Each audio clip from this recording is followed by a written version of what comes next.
दोस्तों, अब हम इस वीडियो में सीखेंगे प्रश्नावली 1.1 का सवाल नंबर 2।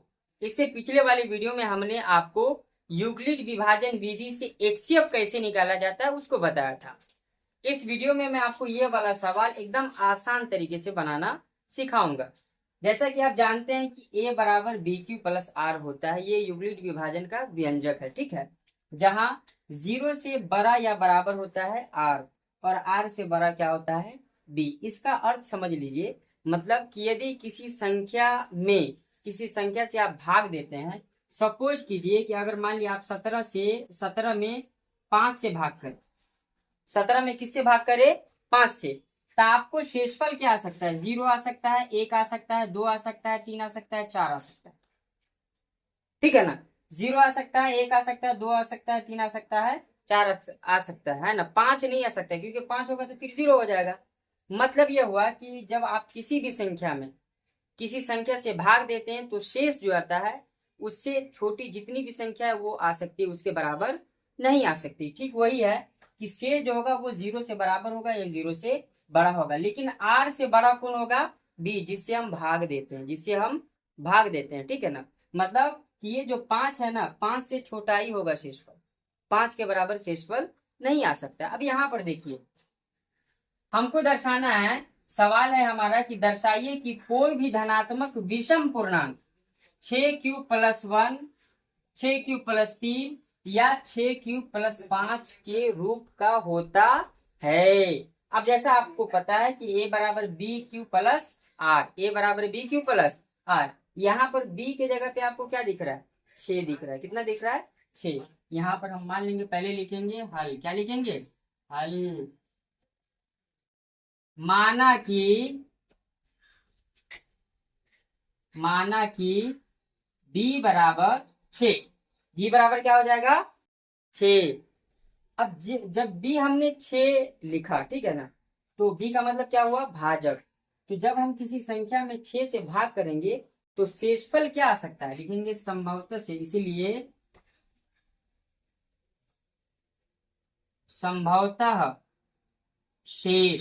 संभवतः शेष क्या हो सकता है? 0 आ सकता है, 1 आ सकता है, 2 आ सकता है, 3 आ सकता है, 4 आ सकता है या 5 आ सकता है। 6 नहीं आ सकता, क्योंकि 6 पर जब हम आएंगे तो फिर 0 स्टार्ट हो जाएगा।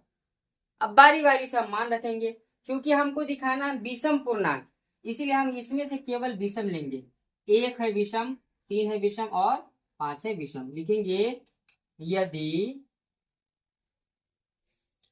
आर बराबर, शेष को अंग्रेजी में रिमाइंडर कहते हैं, जिसको आर से डिनोट किया जाता है। आर बराबर क्या ले ले? 1। आर बराबर क्या ले ले? 1। तो चूंकि ए बराबर क्या होता है? बी क्यू प्लस आर, या बी के जगह पे कितना है? तो 6, तो 6q प्लस 1, 6q+1, ये क्या हो गया?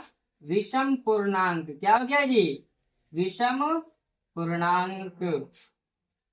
अब देख लीजिए, इसी प्रकार यदि आर हम 3 ले ले, क्या ले ले? 3। यदि आर बराबर 3 तो ए बराबर क्या हो जाएगा? B Q plus R. अब हम दूसरी लाइन में बी क्यू प्लस आर नहीं लिख रहे हैं, डायरेक्ट फॉर्मूला पे पुट कर दे रहे हैं। बी हमारा कितना है? तो 6 है। कितना है? 6। 6q+3 होगा कि नहीं? और ये भी क्या है? विषम पूर्णांक है। क्या है? विषम पूर्णांक। अभी हम इसका जांच करके आपको बताएंगे। अब दूसरा विशेष हमने ले लिया, तीसरा विषम संख्या क्या है? 5। फिर लिखेंगे यदि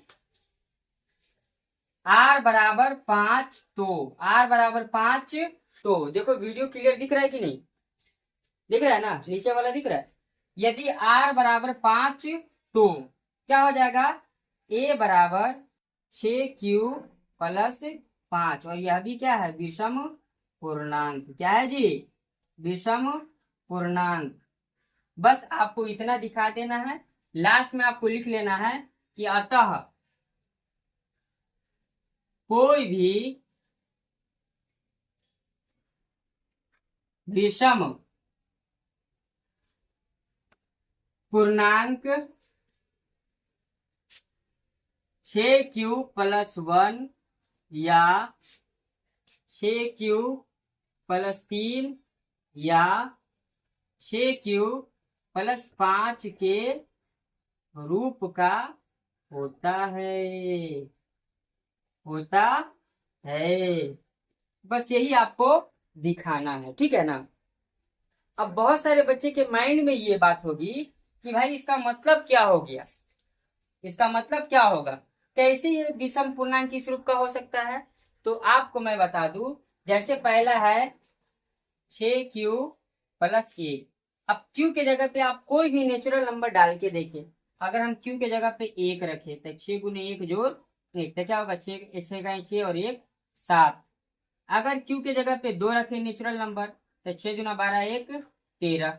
अगर 3 रखे तो क्या आएगा, 6 × 3 = 18 1 19। आपको विषम संख्या ही प्राप्त होगा, चाहे आप ये वाला ले लो 6q+3 या 6q+5। अगर आप q के जगह पे कोई नेचुरल नंबर रखेंगे तो आपको जो संख्या प्राप्त होगा वो कौन सी संख्या मिलेगी, केवल और केवल विषम संख्या। इसीलिए कोई भी धनात्मक विषम पूर्णांक जो होगा वो 6q+1 या 6q+3 या 6q+5 के रूप का होता है।